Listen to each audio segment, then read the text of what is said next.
Bismillahirrahmanirrahim. Kaum muslimin dan kaum muslimat rahimani wa rahimakumullah. Kita bersyukur kepada Allah Azza wa Jal karena di kesempatan pagi hari ini kita bisa kembali melanjutkan sesi rehat subuh kita dengan topik pembahasan Allah menghisab lahir dan batin. Sebelum kita masuk ke pembahasan, kita sapa terlebih dahulu guru kita Al-Ustaz Aminur Baiz. Assalamualaikum. Mana Ustaz? Sehat? Assalamualaikum. Alhamdulillah khair, masyaallah. Hangat tangannya. Iya Ustaz. Habis olahraga? Minumnya hangat tadi. Oh, masyaallah. Gimana Ustaz? Gimana? Ini kita udah mau habis bukunya Ustaz. Nah, alhamdulillah. Dan Ustaz kasih judul di sini nasihat terpisah. Apa alasannya Ustaz? Jadi ini sebenarnya ya semacam catatan pinggiran ya. Apa yang terbesit dalam hati saya yang mungkin kaum muslimin perlu tahu tapi susah untuk dimasukkan di bab-bab sebelumnya. Akhirnya cuman saya kumpulin, terus saya kasih judul catatan terpisah atau apa ini judulnya? Nasihat terpisah. Jadi sifatnya hanya beberapa poin penting yang mungkin bisa kita jadikan sebagai bagian dari prinsip yang perlu kita pahami. Tapi karena dimasukkan ke judul fatwa nggak cocok, dimasukkan ke judul tentang ijtihad nggak cocok, di beberapa judul sebelumnya nggak cocok, akhirnya kita sendirikan. Baik Ustaz. Nah ini kan yang pertama kaitannya dengan Allah menghisab hamba saja. Betul. Ini kira-kira apa pelajaran Ustaz? Atau yang kita bisa ambil dari sini? Ada banyak orang yang punya pemahaman seperti ini, bahwa niat yang baik itu sudah cukup. Sehingga pada saat dia melakukan praktek yang salah, praktek yang keliru, dia beralasan, niat saya kan baik. Yang penting hati saya baik. Apalagi dia bilang hatinya ya. Niat dengan hati itu kan sudah, kalau sudah bilang hati lebih tinggi lagi dari sebatas bicara niat. Sehingga ketika sudah menyatakan hati saya baik, niat saya baik, menurut dia praktek yang salah ini jangan disalahkan. Nah maka kita kasih koreksi, kita luruskan bahwa niat yang baik tidak bisa membenarkan praktek yang salah. Karena itu ketika ada orang yang melakukan praktek perbuatan yang keliru, yang menyimpang, apapun latar belakangnya, apapun niatnya, kita sebut perbuatan kamu menyimpang, perbuatan kamu salah, harus ditinggalkan. Begitu. Tapi Ustaz, kalau Ustaz bilang tadi kayak perbuatannya salah, menyimpang gitu ya Ustaz. Ini kan mereka akan sampaikan ini kan urusan saya dengan Allah gitu Ustaz. Maksudnya ya kita nggak tahu nih maksudnya mana yang benar, mana yang salah ya, mana tahu nanti di akhirat justru saya yang nanti diterima oleh Allah gitu. Itu gimana Ustaz? Artinya urusan diterima atau enggak diterima dan yang lainnya itu kan ceritanya nanti gitu. Jadi sekarang ya udah kamu urus kerjaan kamu, amalan kamu, saya ya urus saya gitu loh. Kalau seperti itu orang boleh beralasan, apa fungsi dakwah? Dan apa fungsi pendidikan Islam? Sehingga adanya dakwah, adanya edukasi bagi kaum muslimin, itu menunjukkan bahwasanya kebenaran itu ada standarnya. Tidak dikembalikan kepada pribadi masing-masing. Jika setiap orang yang menyampaikan sesuatu kepada orang lain, boleh ditolak dengan alasan, ini urusan saya dengan Allah. Dan kamu jangan menghisap saya. Ini bukan urusan menghisap. Si A ketika mengingatkan si B yang berbuat salah dalam masalah amaliyah ya, bukan karena si A ingin menghisap si B, tapi dalam pandangan si A perbuatan B itu salah. Nah kemudian B bisa saja mengatakan perbuatan saya benar, kamu yang salah wahai si A. Baik, kalau begitu silakan adu argumen dengan dalil masing-masing. Sehingga wahai si A, kamu menyalahkan B, alasannya apa? Ini alasannya, B telah melakukan kesalahan dengan beberapa alasan sebagai berikut. 1, 2, 3, gitu kan? B juga demikian. Kamu menyalahkan A, kenapa? A salah dari sisi ini. Sehingga masing-masing ada dong pertanggungjawaban. Kenapa dia ngambil sikap seperti itu? Nggak bisa, ini urusan saya, ini urusan kamu. Walana a'maluna walakum a'malukum. Kamu punya amal, saya punya amal. Kalau kayak gini fungsi dakwah jadi nggak ada. Fungsi edukasi dalam Islam jadi nggak ada, nggak berlaku. Adanya dakwah, kita mengakui ada dakwah, kita mengakui ada fungsi edukasi. Berarti dalam proses itu manusia saling mempengaruhi. Tinggal selanjutnya siapa yang bisa mempertahankan alasan sesuai dengan kebenaran, silakan dia bertahan. Baik, Ustaz. Kalau di zaman Nabi itu ada nggak Ustaz kayak kejadian yang seperti kita bahas barusan ini, Ustaz? Maksudnya kayak dia mungkin beralasan dengan niatnya gitu ya, beralasan dengan maksud hatinya, tapi kemudian ternyata zohirnya itu kurang pas gitu, Ustaz. Ada nggak kayak kejadian-kejadian semacam itu yang sama Nabi kemudian akhirnya diluruskan atau seperti itu? Beberapa orang yang menyampaikan niat baiknya, tapi perbuatannya salah, seperti yang pernah terjadi pada pamannya Barra bin Azib mungkin ya, berkaitan dengan beliau berkurban atau menyembelih hewan kurban sebelum sholat Id.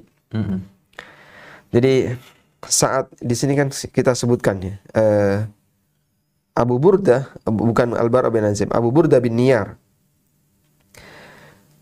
Beliau ingin beliau ingin hewan kurbannya disuguhkan kepada Nabi SAW tepat seusai Idul Adha, sholat Idul Adha di halaman berapa ini?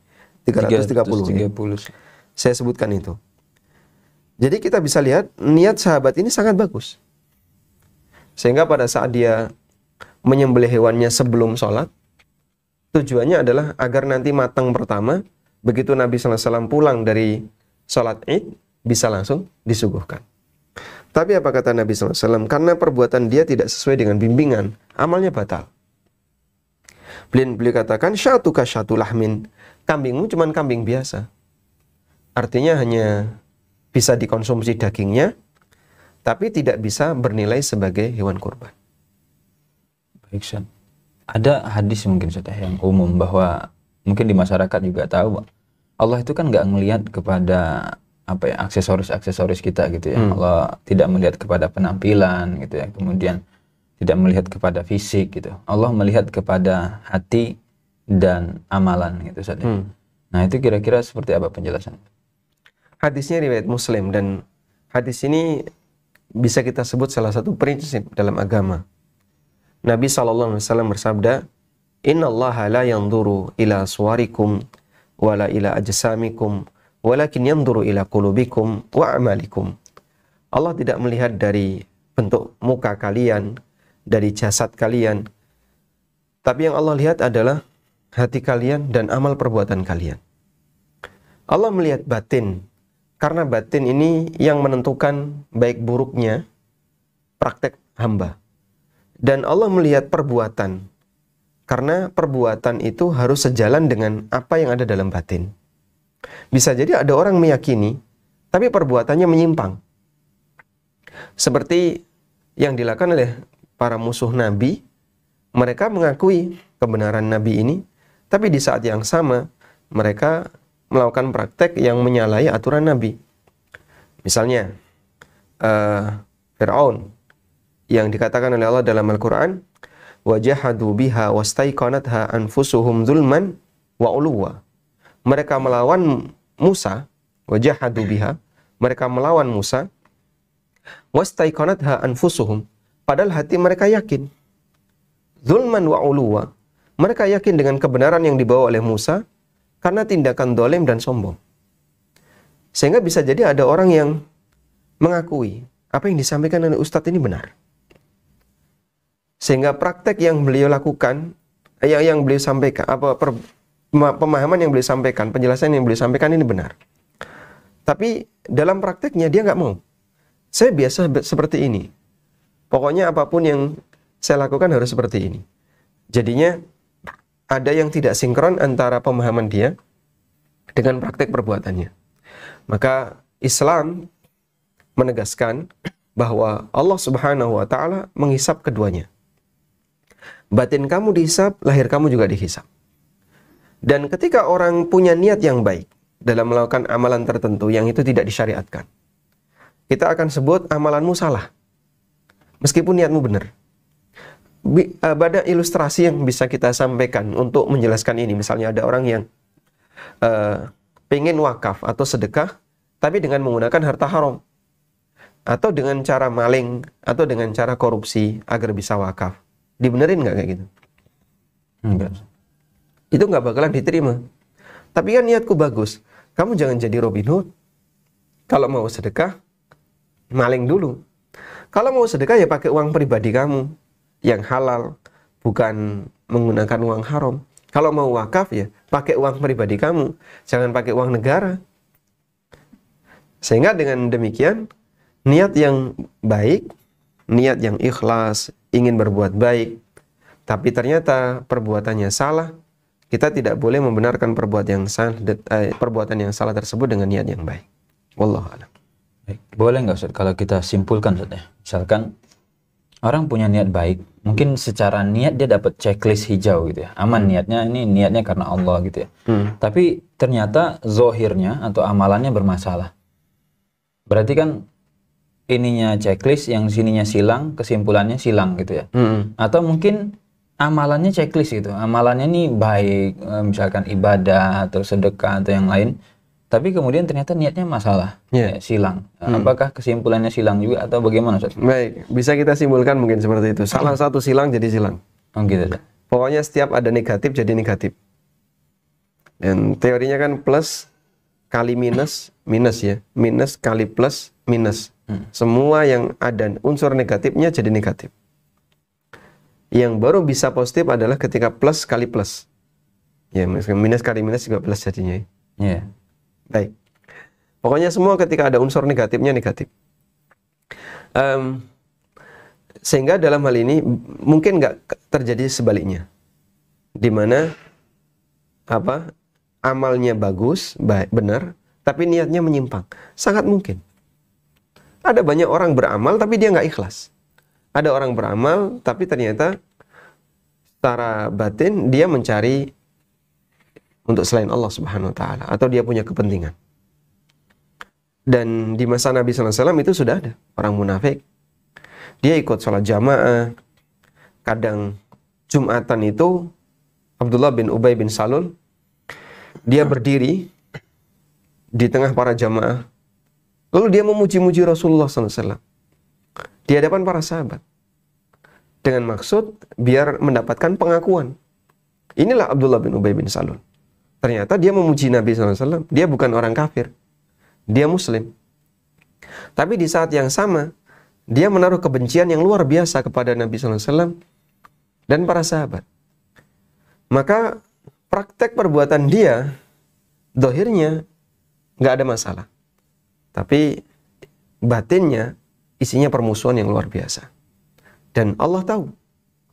Sehingga Allah Subhanahu wa ta'ala sampai membedah bagian orang munafik yang rahasia-rahasia itu dengan Allah turunkan surat Al-Fadhihah, yaitu surat At-Taubah yang disebut oleh Ibnu Abbas dengan suratul Fadhihah, karena surat ini diturunkan oleh Allah untuk mempermalukan kondisi orang munafik. Sampai ketika At-Taubah turun, mereka nggak berani keluar dari rumahnya karena mereka dipermalukan oleh Allah Subhanahu wa ta'ala. Baik, ini satu yang mungkin menarik Ustaz ya. Apa batasan kita itu berkepentingan dengan niat orang lain gitu Ustaz ya. Tadi kan mungkin kalau yang zohir itu amaliyahnya kan nampak Ustaz ya. Sementara kan tadi urusan hati ini kan kita nggak tahu ya hati dia seperti apa gitu. Nah, sebatas mana kita berkepentingan terhadap hati orang lain gitu ya, niat orang lain gitu. Atau mungkin yang juga kadang rame itu kasus-kasus di medsos itu kadang ini. Kita baru ngobrol kemarin ada YouTuber atau kemudian selebgram dan yang lain, dia itu sedekah Ustaz. Tahap dia giveaway atau semisal gitu kan ya. Itu kan amaliyahnya amaliyah, ketaatan Ustaz ya, berbagi. Tapi kemudian dia bilang ini kenapa kita harus sedekah supaya kita cepat dapat balik gitu. Jadi nanti sedekah 100 juta, nanti kan followersnya nambah, kemudian AdSense-nya nambah gitu, balik gitu kan. Itu kan kita apakah berhak kita bilang nggak boleh sedekah dengan model yang seperti itu? Kalau dia bilang, loh kamu nggak boleh menghukumi niat saya gitu kan. Yang penting kan saya sedekah itu. Nah, batasan yang ini seperti apa Ustaz? Apakah berbeda standarnya pada saat kita menilai niat kita sendiri dengan kita nilai niat orang itu seperti apa Ustaz gitu? Baik. Jadi penjelasan tentang niat yang baik dan niat yang buruk dalam Islam itu ada kan? Nabi SAW mengatakan innamal a'malu binniyat wa innamal likulli imri'in ma nawa. Faman kanat hijratuhu ila Allah wa rasulihi fa hijratuhu ila Allah wa rasulihi wa man kanat hijratuhu lid dunya yusibuha aw imra'atin yankihuha fa hijratuhu ila ma hajara ilaih. Hadis itu merupakan pondasi yang paling kuat berkaitan dengan masalah bagaimana mengatur niat. Siapa yang hijrahnya untuk Allah dan Rasulnya, maka dia akan mendapatkan pahala hijrah untuk Allah dan Rasulnya. Tapi siapa yang hijrahnya untuk dunia atau nyari wanita yang mau dia nikahi, maka dia hanya akan mendapatkan sesuai dengan tujuan dia hijrah. Artinya penilaian niat dalam Islam itu ada. Dan Allah Subhanahu wa taala juga banyak menjelaskan dalam Al-Qur'an, "Man kana yuridul hayatad dunya wa zinataha nuwaffi ilaihim a'malahum fiha wa hum fil akhirati la yubkhasun." Siapa yang ketika beramal menghendaki dunia dan isinya, maka Allah akan penuhi keinginannya, tapi nanti di akhirat dia nggak dikasih apa-apa. Dan masih banyak ayat yang semisal. Sehingga penilaian niat dalam hadis ada, dalam Al-Quran banyak. Maka ketika kita menilai niat, baik niat kita maupun niat orang lain, tinggal sesuaikan aja dengan panduan ini, kan begitu? Al-Quran bilang kayak gini, mengatakan bahwasanya orang yang punya niat yang nggak benar, yang nggak baik, ketika beramal, kondisinya seperti ini. Nabi SAW menyebut tentang riya, yang itu berbahaya. Beliau juga menyampaikan tentang orang yang sum'ah dalam beramal, pamer amal dengan sum'ah, dengan cerita-cerita. Dan itu bisa berbahaya. Berarti ada penilaian terhadap niat. Ada standar penilaian terhadap niat. Baik, ini kita bicara standar penilaian. Sekarang bicara kasus. Bisa nggak sih kita lihat niat orang lain? Bisa nggak? Nah itu, nanti yang kita lihat dia nggak terima, Ustaz. Kayak tadi kan, oh enggak, kamu nggak boleh. Bisa nggak lihat niat orang lain? Kalau dari indikasi harusnya bisa, Ustaz. Kalau dia cerita kan bisa. Ya. Dia sendiri yang ngomong. Saya bisa melihat niat saya dari bagaimana cara saya berniat. Selama saya tidak utarakan, orang lain tidak tahu. Tapi kalau pelakunya sendiri yang mengutarakan, berarti kan kita jadi tahu. Nah, kamu tadi bilangnya kayak gitu. Saya bersedekah ini biar nanti follower saya naik, biar ini naik. Sehingga kita bisa mengetahui niat orang lain dengan dua cara. Pertama, dia yang menyatakan sendiri. Yang kedua, indikator kuat. Misalnya, ada orang sedekah, tapi amplopnya amplop partai. Terus dia datang ke masjid, nyebarin itu pakai amplop partai. Kelihatan nggak sih kayak gini? Nggak cuman kelihatan, mencolok di mata kan? Itu kalau nggak ditahan, kena itu mata. Jadi kalau yang kayak gini disebut, kamu nggak tahu niat saya. Ini apa kalau nggak tahu niatnya? Indikatornya mencolok di mata. Matanya perlu ditutup biar nggak kecolok nanti. Masa sedekah pakai amplop partai? Terus di medsos dia bilang ketika diwawancarai oleh wartawan misalnya, ini adalah zakat. Iya zakat. Kita tidak menafikan itu adalah zakat. Ini adalah sholat. Ya itu sholat. Kita tidak menafikan itu sholat. Cuman masalahnya kamu bawa label partai. Sehingga kalau ada misalnya calon apapun ya, mau calon bupati, mau calon gubernur, calon camat bahkan, kalaupun ada, bahkan bisa jadi calon presiden yang dia bagi-bagi sesuatu, tapi ada pesan subliminal message di situ ya, pesan tersembunyi yang dia sisipkan, dan orang bisa membaca, oh ini maksudnya adalah coblos saya, pilih saya. Kelihatan nggak itu? Kelihatan banget. Sehingga dari yang ini aja orang sudah bisa menilai niatnya orang ini kenapa ngasih seperti ini adalah karena ini. Coba kalau nggak lagi musim pemilu, dia nggak ngelakuin kayak gitu. Terbukti kan? Baik. Karena itu ada indikator kuat yang tidak mungkin bisa dihindari. Sehingga dari indikator itulah kita bisa menilai orang lain. Kamu kayak gini, indikatornya apa? Ini. Sudah, nggak ada yang lain. Itu kita bisa menilai niatnya. Maka kalau sudah bisa menilai niatnya kan sebenarnya ini ada hukum tentang niat, ini ada kasus, cocokin aja kan itu. Kasus kamu cocok dengan hukum ini. Dan hukum ini menilai perbuatan kamu niatnya nggak benar. Karena dia punya niat yang murni duniawi atau niat yang murni cari materi dan seterusnya. Baik Ustaz, ini mungkin bicara konsekuensi kali Ustaz ya. Jadi kalau kita tadi tahu penjelasan ayat, penjelasan hadis bahwa ini loh ada indikator-indikator yang kalau muncul ini itu kayaknya ada masalah deh di niat gitu ya. Maksudnya kayak tadi Nabi sebutkan riya, sum'ah, ciri-cirinya gitu ya. Itu kan kalau kita pelajari ini dan kemudian kita terapkan ke diri kan konsekuensinya kita bisa berbenah gitu Ustaz ya. Kayaknya niat saya ada yang salah deh gitu ya. Kayaknya saya harus itu kan secara efek itu balik ke kita. Nah, kalau kemudian kita punya indikator-indikator tadi dan kemudian dihadapkan dengan orang lain, Ustaz, gitu ya. Lalu kita mesti ngapa gitu, Ustaz? Pada saat lebih kepada arah muamalah kita terhadap dia atau apa yang kita bisa lakukan terhadap orang ini gitu. Apakah mendiamkan atau kemudian justifikasi atau vonis? Misalkan tadi dia declare gitu ya. Ya, pokoknya saya sedekah biar followersnya nambah atau kemudian ketemu dengan yang tadi ngasih bagi-bagi dengan amplop partai dan seterusnya. Kira-kira kalau kita tahu ini nih Pak Bapak niatnya masalah deh, apa yang kita lakukan kira-kira? Jadi amar ma'ruf nahi mungkar sebagaimana dilakukan dalam kesalahan fisik, ini juga dilakukan dalam kesalahan non fisik. Sehingga kalau melihat niat orang yang salah dan dia nyatakan, ya kita sampaikan, niat kamu kalau kayak gini nggak bener, kamu nggak jujur, kamu nggak tulus, kamu terlalu nyari dunia, kamu terlalu ini, kelihatan ya. Apa salahnya mengingatkan itu? Seharusnya yang diingatkan berterima kasih. Terima kasih kamu sudah mengingatkan saya dan saya akan berubah untuk jadi yang lebih baik. Kan begitu. Itu ketika dia tahu dia salah. Tapi ketika dalam posisi ketika dia nggak mau disalahkan, dia akan melakukan pembelaan diri. Pembelaan yang dia lakukan adalah kembali kepada apa urusan kamu dengan saya, dengan Allah. Apa urusan kamu, urus kamu sendiri, urusan saya sendiri. Nah, kalau seperti ini bisa jadi alasan, coba bayangin ya, seorang nabi berdakwah. Lalu ketika beliau berdakwah, tiba-tiba umatnya yang berbuat salah, ya Rasulullah, apa urusan kamu dengan perbuatan aku? Ini kan perbuatan aku dengan Allah. Diterima nggak kayak gitu? Enggak. Alasan itu tidak diterima.